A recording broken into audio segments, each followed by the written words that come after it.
Bonjour, très chers frères et sœurs. Merci de me recevoir chez vous. Je suis votre frère, le docteur Raphaël Ekamba. Merci pour les abonnements, merci pour les likes, merci pour les commentaires, mais surtout, merci pour le partage. Alors, partagez, partagez, partagez. Merci beaucoup. Alors, aujourd'hui, je voulais parler d'abord du silence de M. Paul Kagame. Qu'est-ce que ce silence révèle? Est-ce que Kagame est mort et Kagame est vivant? Et s'il est mort ou vivant, qu'est-ce que cela implique pour nous, République démocratique du Congo, surtout dans la partie Est, où on sait qu'il concerne le processus de paix ou même la récupération des territoires qui sont occupés. Alors ça, on va se poser cette question-là, réfléchir là-dessus. La deuxième des choses, je vais parler aussi de l'existence même, les défis existentiels du régime de Kagame, qu'il soit mort ou qu'il soit vivant. Ça c'est un défi. Hein? Alors, et puis après, je vais parler aussi de cette affaire de M. Costa Moutamba. Je pense que nous, Congolais, hein, on doit s'indigner parce que maintenant, je comprends beaucoup de choses. Je vois ce que j'ai vraiment, c'est un complot à mon sens. D'ailleurs, je ne dois même pas dire à mon sens. Je suis convaincu que c'est un complot politico, comme lui-même avait dit, politico, juridico, tribalo, je ne sais pas quoi. Alors, on va en parler. Et puis après, je vais parler de la SENCO parce qu'il y a un rapport chez Beto CD sur le détournement de fonds par la SENCO SCC. Ça m'a surpris. Je pensais que c'est seulement la SENCO qui était impliquée dans les détournements, mais non, même les SCC. Les SCC aussi avaient reçu des fonds du gouvernement qui sont mal utilisés. Oh, le mal est profond. Le mal est profond. Ok, et puis après, je vais parler de Moïse Nyarugabo. Alors, je ne voulais pas parler de lui hier. Aujourd'hui, je vais en parler si Dieu nous donne la force. Alors, quel cache maintenant le silence de M. Kagame? Est-ce que M. Kagame est mort ou vivant? Moi, je ne sais pas. Alors, il y a beaucoup de spéculations. Depuis qu'il a été représenté par le Premier ministre à la cérémonie, je crois, de pass-out des militaires. Alors, pour cette raison-là, tout le monde est en train de spéculer. Vous savez que M. Kagame, c'est un président omnipotent. Il est partout. Il fait des discours partout dans son petit pays, le Rwanda, Kigali. Alors, on le voit tout le temps. Mais maintenant, depuis un certain temps, à peu près une semaine ou plus d'une semaine, il est absent. Il y en a qui spéculent qu'il serait mort. Il y en a qui disent qu'il serait ici en Allemagne, mais malade. Alors, pour nous, qu'est-ce que cela veut signifier pour nous? Qu'est-ce que cela signifie pour nous? La première interprétation que moi je fais est que généralement, souvent, les services secrets jouent avec les gens de cette façon-là. Ils sortent quelque chose. C'est comme un jeu avec le chien. Hein. Vous jetez l'os au chien et tu vas voir comment les chiens vont se jeter dessus et tout ça. Alors, c'est peut-être les jeux de services secrets rwandais pour voir comment les gens vont réagir à propos, surtout pas à comment les gens ont réagi. J'avais l'impression, je ne sais pas si les images sont vraies, mais il y avait vraiment de scènes de joie à Goma, si les images sont vraies. Mais on veut voir surtout comment les peuples rwandais, les peuples Tutsi, comment ils vont réagir une fois s'ils venaient à mourir. Ou tout au moins, qu'est-ce qui va se passer si M. Kagame venait à mourir. Alors, c'est ça plutôt, c'est que moi je pense que ce sont les services secrets qui ont jeté quelque chose comme ça. Il est mort, il est malade, pour voir comment les gens vont réagir. Comment nous allons réagir, comment la République démocratique du Congo va réagir, comment les gens à Kigali vont réagir. Ça, c'est ma première lecture. Ma deuxième lecture, je pense que c'est une diversion. Pourquoi je pense que c'est une diversion? Parce qu'à disant qu'il est malade, il ne peut plus aller à Washington pour signer les accords de paix. Alors, imaginez que si ces accords de paix-là, dans lesquels 90%, ou tout au moins, si je peux exagérer un peu, 95% de tout ce qu'il y a dans les accords donne raison à M. Félix-Antoine Tshisekedi. Or, lui, il était toujours en train de dire ça doit être un win-win, ça doit être un gagnant-gagnant. Dernièrement, son ministre des Affaires étrangères, M. Olivier Ndounguihire, a parlé aussi de gagnant-gagnant, 50-50. Or, dans ces accords-là, tel que moi je veux avoir la position de M.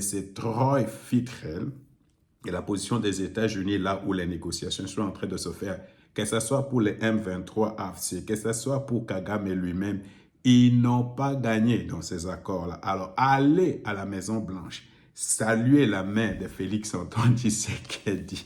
Vous comprenez, le taximan, comment il s'appelle encore, taximan, pizzaman. Maintenant, dans les accords, je venais de parler de la guerre invisible de M. Félix-Antoine Tshisekedi, comment cette guerre-là a affaibli et mis vraiment Kagame sur les back-foot. Alors, aller maintenant devant Trump, signer les accords, peut-être se serrer la main, ça c'est déjà quelque chose de très grave pour M. Paul Kagame. Alors, c'est pourquoi je pense que c'est une stratégie pour éviter d'aller à la Maison-Blanche, pour aller signer les accords, être en face de Trump et être en face de Félix-Antoine Tshisekedi, mais aussi de beaucoup d'autres chefs d'État africains. Alors, cette cérémonie en soi est un fardeau énorme pour Kagame. Pourquoi? Parce que non pas seulement tu as la pression des États-Unis, de la Maison-Blanche, mais tu as aussi la pression des autres pays de la région d'Afrique. Alors, je pense que il est mort ou il est malade, c'est pour éviter d'apparaître à cette cérémonie. Alors, ça, c'est vraiment ma deuxième interprétation de cette histoire. Mais je voulais dire ceci. Je ne sais pas si je peux aussi parler parce que je pense qu'il peut y avoir aussi une lutte de succession. S'il est mort ou s'il est malade, vous comprenez qu'on doit préparer sa succession. Alors, comme c'est quelqu'un qui n'a jamais pensé qu'il va mourir, n'a jamais préparé la succession. Alors, ça peut créer maintenant une guerre de palais, je veux dire une espèce de deux groupes qui s'affrontent. Il y a par exemple sa femme, parce que beaucoup de gens disent « j'avais lu un livre ou j'avais lu un article comme quoi Jeannette Kagame pourra remplacer Kagame », donc elle se voit aussi vraiment investie de ce pouvoir-là, ou son fils, comment il s'appelle le fils qu'on prépare? Un certain capitaine quelque chose. Alors, il y a ces camps-là, ces capitaines-là, son fils capitaine, sa femme, mais il y a aussi des militaires civils, des militaires et des civils qui sont acquis à la cause du Rwanda. Et puis de l'autre côté, il y a maintenant les gens qui sont venus avec lui de l'Ouganda, qui ont combattu les gens du RPR, et tout ça, et que beaucoup d'entre eux sont maintenant en retraite parce qu'il les a jetés, il les a mis en retraite, beaucoup de généraux. Et on a par exemple en Afrique du Sud aussi. Alors il y aura cette guerre-là. Alors peut-être, s'il est mort ou s'il est même malade, on donne les gens le temps de préparer sa succession. Tout au moins de trouver un compromis. Parce que si on ne trouve pas le compromis, ce pouvoir-là pourrait, je voulais dire, revenir entre les mains de la majorité Hutu. Regardez par exemple, parce qu'il y a beaucoup de gens qui parlent de tribalisme et tout ça, c'est vraiment au Rwanda qu'il y a le tribalisme. À tous les niveaux, il n'y a que de Tutsi. À tous les niveaux, il n'y a que de Tutsi. Alors si vraiment un Hutu prend, les choses vont changer. Donc c'est pourquoi je pense ça aussi, c'est une façon peut-être de préparer l'opinion, de préparer l'opinion pour la personne qui va venir, la personne qui va le succéder. Alors, Mais entre-temps, je ne sais pas si vous sentez comme moi, je sens vraiment l'odeur de la fin de ces régimes-là d'une façon ou d'une autre. Qu'ils soient malades ou qu'ils ne soient pas malades, je suis en train de sentir l'odeur de la fin du régime de M. Kagame. Dans quel sens? Pour vous de mon âge qui avez vécu quand l'AFDEL venait, qui avait vécu quand l'AFDEL venait du temps de Mobutu, on sentait que quelque chose est dans l'air, on les sentait, on sentait que vraiment ça tient seulement à un fil et Mobutu va partir. On les sentait. Et quelques temps après, il a pris sa limousine là, il est parti et tout ça. Donc, je suis en train vraiment de sentir la fin du règne de M. Kagame ou même le collapse de AFC M23. Pourquoi? Parce qu'ils sont en train de perdre non pas seulement la guerre diplomatique, mais tout à coup, je ne sais pas si, parce que si le gouvernement maintenant vraiment met du sérieux et qu'il y a vraiment une reprise musclée des territoires, ils engagent vraiment les forces pour que vraiment il y ait la vraie guerre contre les gens du M23, je vous assure, ces régimes-là vont s'affaisser.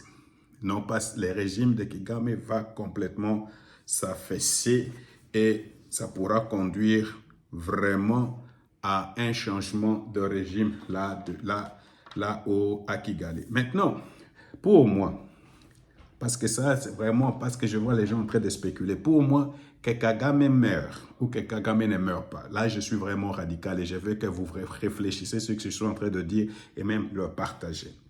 Donc, qu'il soit mort ou qu'il soit vivant, Kagame, c'est une idéologie. Vous comprenez? C'est comme les gens qui pensaient tuer. C'est Étienne Tshisekedi qui disait cela. Vous me tuez, mais il y a beaucoup d'autres petits Étienne qui vont naître. Alors, on ne tue pas une idéologie. Alors, Kagame, c'est une idéologie qui pense que non, les Tutsis sont supérieurs aux Bantous, et les Tutsis sont intelligents que le Bantou. C'est une idéologie qui pense que non, toute la partie avait une injustice dans le partage de l'Afrique et on doit récupérer, ou tout au moins corriger cette injustice en récupérant la partie Nord Kivu, Sud Kivu de la République démocratique du Congo. Donc c'est une idéologie qui veut avoir la suprématie des Tutsis sur la partie est de la République démocratique du Congo.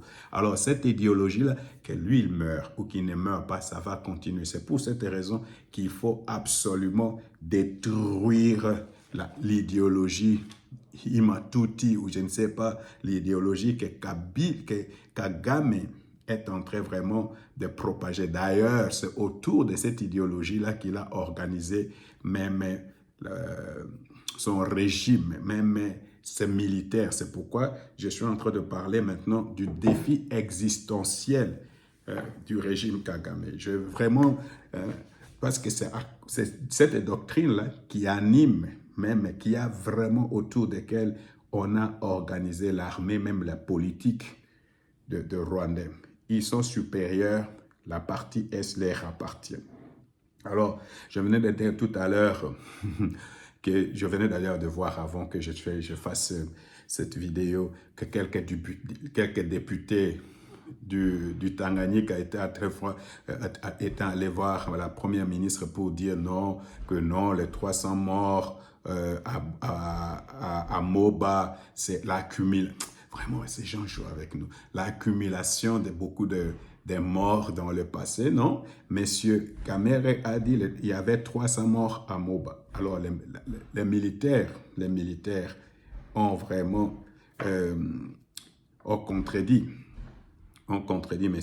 monsieur Kamere. Alors, je ne sais pas parce que j'ai l'impression qu'on condamne les gens pour propagation de faux bruits. Moi, je pense que ça, ce sont de faux bruits. Si vraiment les gens là disent que non, ce sont une accumulation, alors ça, ce sont des faux bruits. C'est que monsieur Kamere a dit. Alors, moi, comme je venais de vous dire, C'est comme avant, je répète un peu ce que je venais de dire, c'est comme avant que Bukavu soit tombé. Alors, il y a David la même chose. C'est pour cette raison, je pense, que l'armée doit se préparer pour une grande offensive qui va passer peut-être par Bukavu, Uvira, jusque dans les Moba, jusque dans les Tanganyika. Vraiment, il ne faut pas dormir. Il faut que l'armée se prépare à ça. Bon, je ne sais pas, mais l'armée doit se préparer. Alors, parce que je constate aussi que les comportements du M23 depuis la rencontre de Mme Keïta, Mme Bintou Keïta, ce comportement est devenu très belliqueux. D'abord, avant même, ça devient beaucoup plus belliqueux parce qu'ils ont compris que les choses ne vont pas à leur faveur.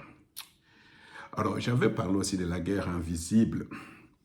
Autrement dit, maintenant qu'on a gagné sur la guerre là, invisible, la guerre diplomatique, c'est maintenant le temps vraiment de se préparer aussi pour une guerre, la vraie guerre visible, avec une doctrine militaire claire et définie. Je voulais donner ici l'exemple de l'Ukraine et de la Russie. Regardez combien vraiment, combien la Russie est très puissante, mais avec la volonté, avec la détermination, l'Ukraine est en train de continuer de résister.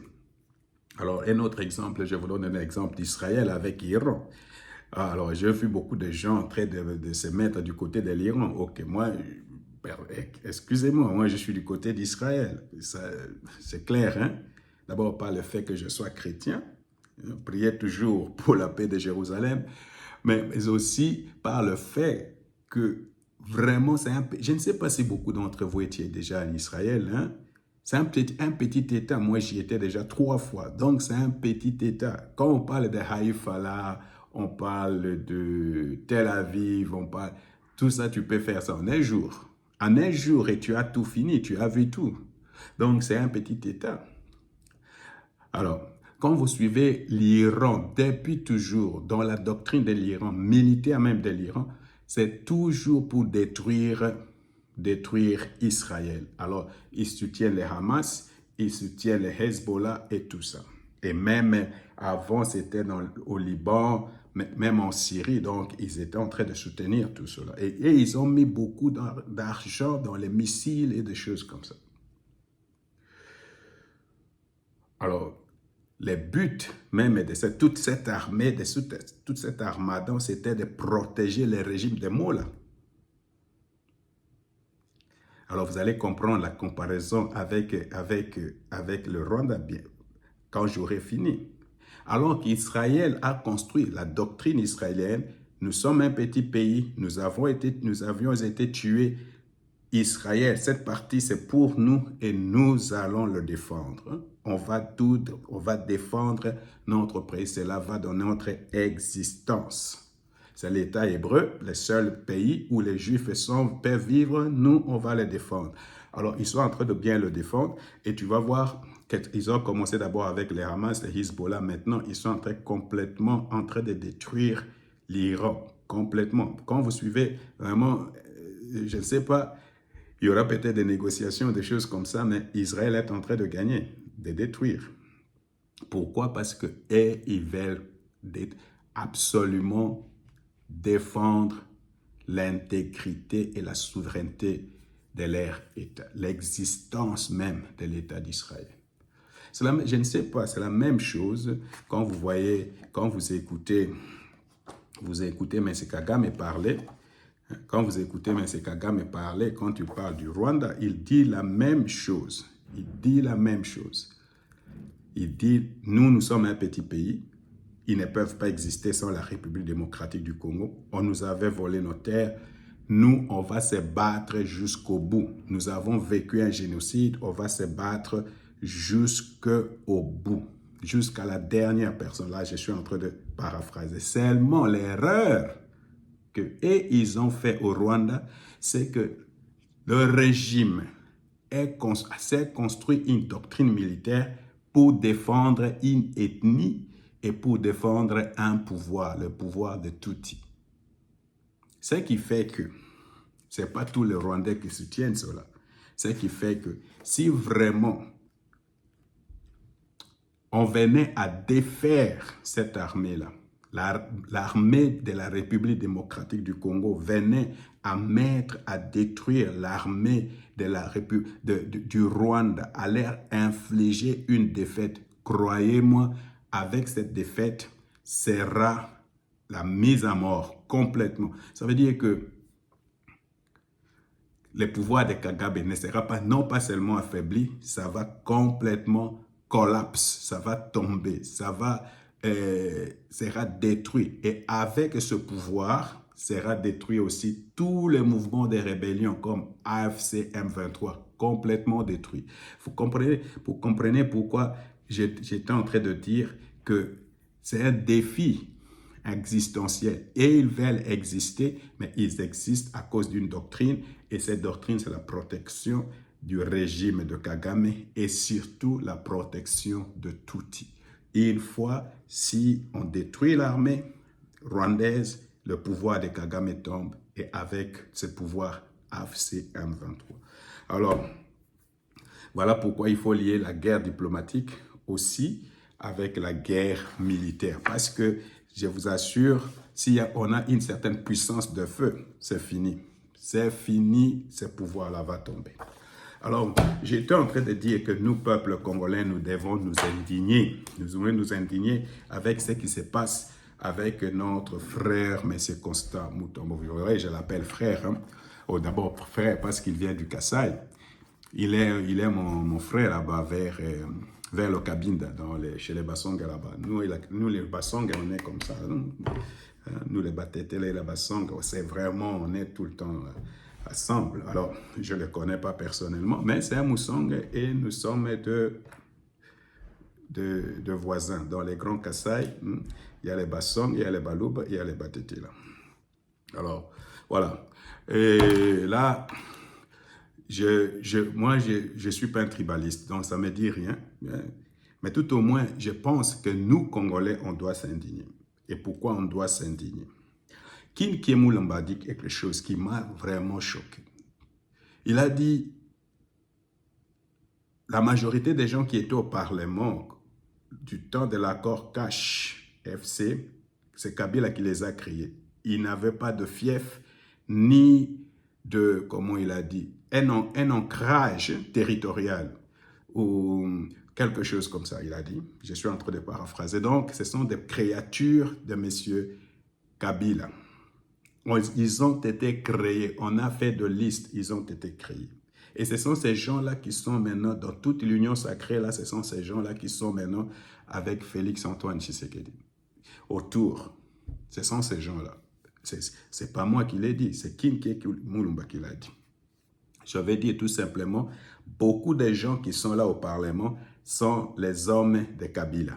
Sont les hommes de Kabila.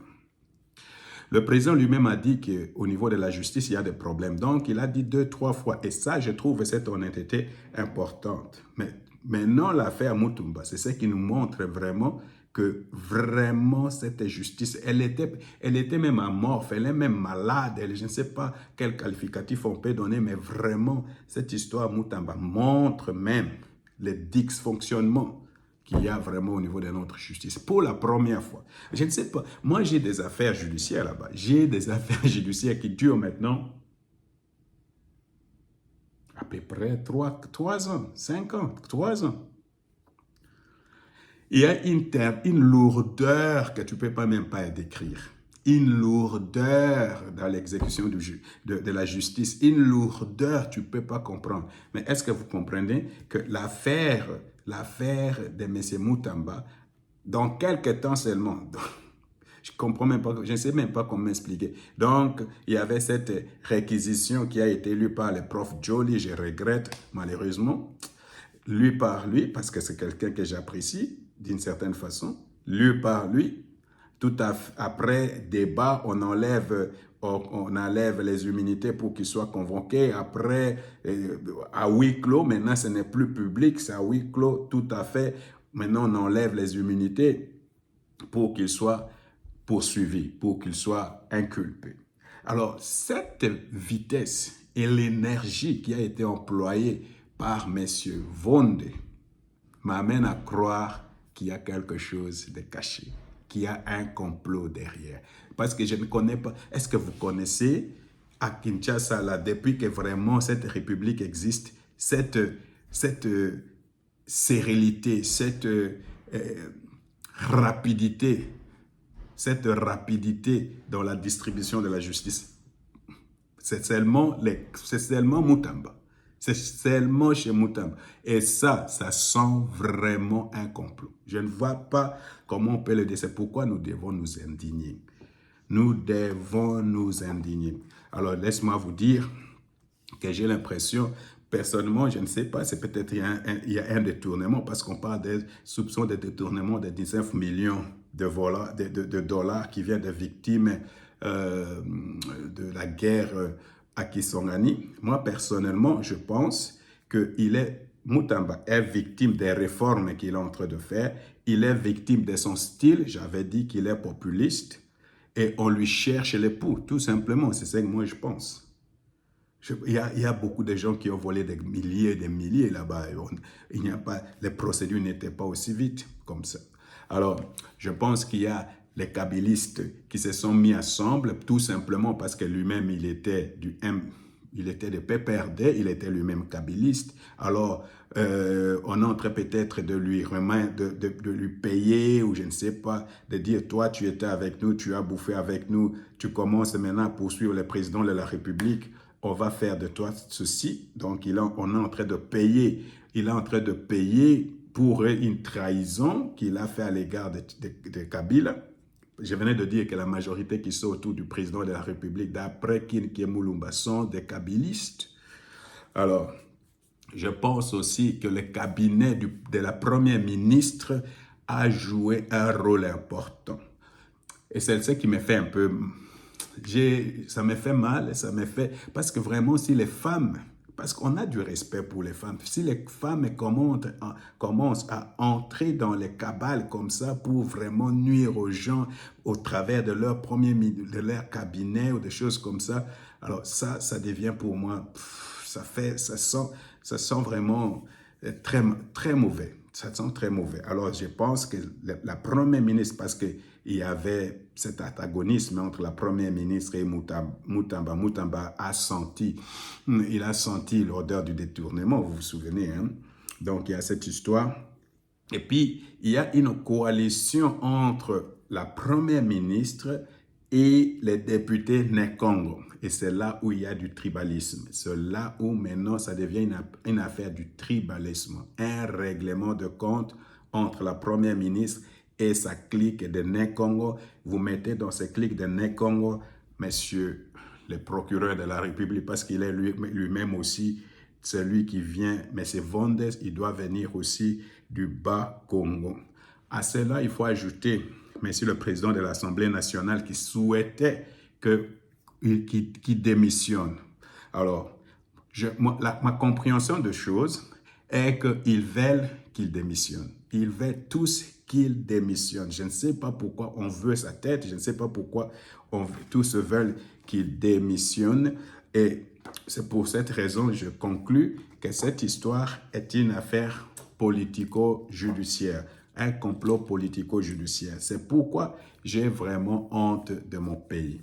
Parce qu'il y a vraiment des gens qui volent, des gens qui tuent et des choses comme ça. Mais les personnes ne s'en occupent, mais on s'occupe vraiment de régler les comptes à quelqu'un qui n'a pas volé. S'il avait volé, réglez les comptes. Mais il paraît que les 19 millions sont encore là. Mais reprenez les 19 millions et laissez la personne. Alors que nous connaissons beaucoup de gens qui ont volé là-bas, qui ont détourné et dont l'argent n'a jamais été remis. Et toutes ces personnes-là sont à liberté. C'est ce qui me fait dire, frères congolais, nous devons nous indigner. Pourquoi j'ai dit on doit s'indigner? J'avais suivi hier le député Michiki. Il était chez Bosso dans la politique. Alors, on comparait la rapidité avec laquelle on a levé les immunités de Constant Mutamba.